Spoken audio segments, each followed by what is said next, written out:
Iya, MRP gelar rapat koordinasi antara Majelis Rakyat Papua, Gubernur, dan Dewan Perwakilan Rakyat Papua.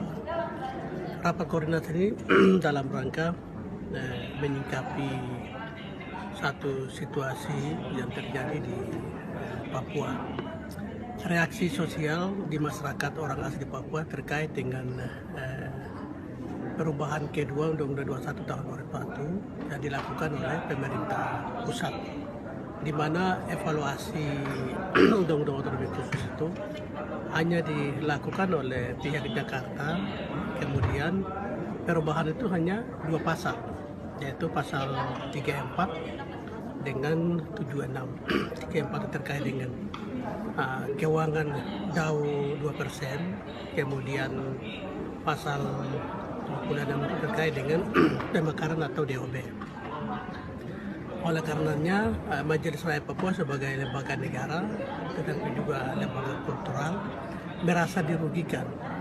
Maka rapat koordinasi ini penting sekali menurut Majelis Rakyat Papua, di mana kita bisa satukan persepsi, yaitu antara MRP, Gubernur, dan DPRP.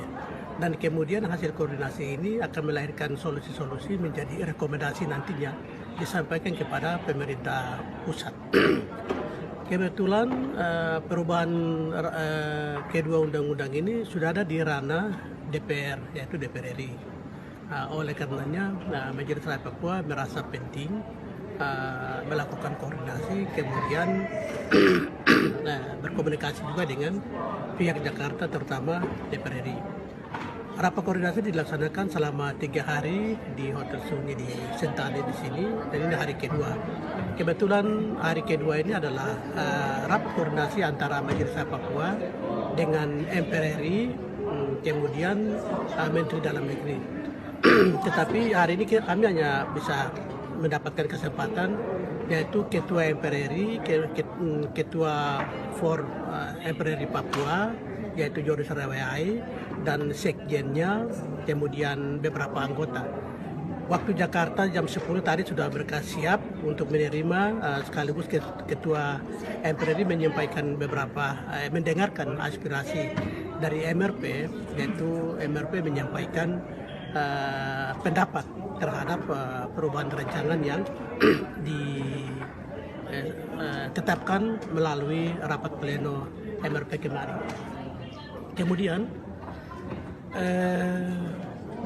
tadi secara teknis kita punya virtual yang ingin melakukan ini terganggu, yaitu areal Hotel Sunyi ini dari kemarin sampai hari ini kan signalnya terganggu. Akhirnya pertemuan yang direncanakan itu ditunda, tidak batal, ditunda, dan kami akan menyesuaikan dengan waktu kesempatan waktu Ketua MPR RI dan pimpinan fraksi, kemudian Ketua for MRP Papua, DPR Papua, MPR RI Papua. Dan hari ini kita tadi sudah skor rapat kami untuk akan dilanjutkan di waktu-waktu akan mendatang, dan waktunya tidak ditentukan. Kemudian kenapa MRP melakukan koordinasi? Ada satu hal yang lebih penting, yaitu MRP merasa bahwa pemerintah pusat melakukan perubahan kedua ini mengabaikan mekanisme legal yang sesungguhnya harus mereka lakukan. Pertama, itu sesuai dengan pasal 77 itu. Usul perubahan undang-undang ini dapat dilakukan oleh rakyat Papua melalui MRP dan DPRP. Nah, ini perintah undang-undang konstitusi. Tapi kemudian itu dilanggar seketika keputusan Presiden nomor 47 bulan Desember kemarin meminta kepada DPR untuk segera proses perubahan itu. Ini pelanggaran yang dilakukan oleh Bapak Presiden terhadap konstitusi, yaitu pasal 77 dan pasal 76. Pasal 76 itu terkait dengan pemekaran. Itu kan harus mendapatkan persetujuan oleh MRP dan DPRP untuk pemekaran provinsi. Tetapi kemudian itu diabaikan. Itu pertama. Dan semangat pasal 18B Undang-Undang 1945. Ini semangat juga diabaikan. Jadi ada 3 pelanggaran. 3 pelanggaran yang dilakukan oleh pemerintah pusat dalam hal ini Bapak Presiden. Seketika Bapak Presiden meminta kepada DPR untuk melakukan proses pembahasan perubahan kedua, itu sudah melanggar hukum. Pertama itu melanggar semangat pasal 18B Undang-Undang 1945, kemudian berikut itu pasal 76 dan 77. Oleh karenanya reaksi sosial yang ditimbulkan akibat dari para surat presiden itu membuat MRP segera melakukan rapat koordinasi untuk menyampaikan kepada pemerintah pusat. Ya, sebenarnya pimpinan dan anggota MRP sedikit merasa heran karena jaringan hanya di sekitar Hotel Suni Grand ini saja yang bermasalah. Sementara 1 kilo dari hotel ini kiri kanan itu semua aktif seperti biasa. Ini ada apa?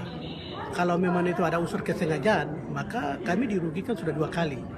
Seketika MRP mau lakukan RDP dengan masyarakat dibatalkan, kemudian tidak dilakukan RDP, dan itu apa namanya membungkam hak konstitusi masyarakat. Kemudian sekarang MRP ingin menyampaikan aspirasi masyarakat kepada pemerintah pusat dalam hal ini MPR, juga situasi yang sama. Kita putuskan signal sehingga tidak bisa berkomunikasi dengan pihak MPR. Saya pikir ini apabila kalau ada masalah kesengajaan, maka itu adalah kekerasan yang dilakukan oleh pihak-pihak tertentu untuk MRP tidak melakukan hak konstitusional sebagai lembaga negara. Dibungkam, dan itu satu situasi kekerasan yang terjadi di negara ini kepada masyarakat asli di Provinsi Papua selama 20 tahun era otonomi khusus.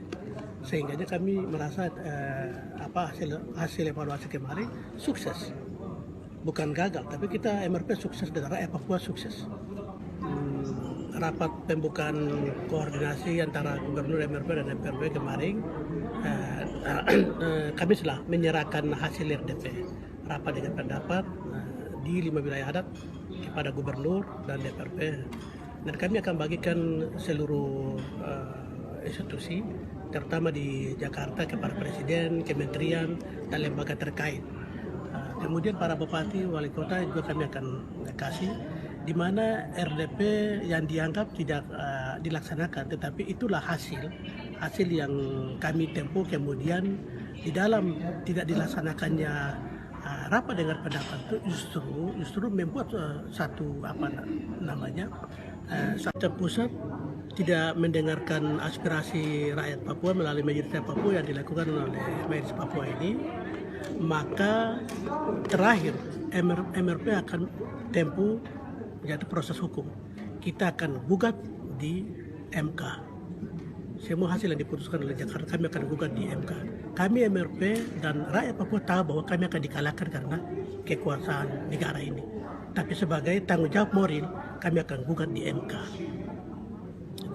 Dan sepihak meminta kepada DPR RI tanpa melakukan mekanisme yang legal. DPR RI sudah gulirkan itu proses perubahannya, maka atas nama rakyat Papua MRP akan gugat.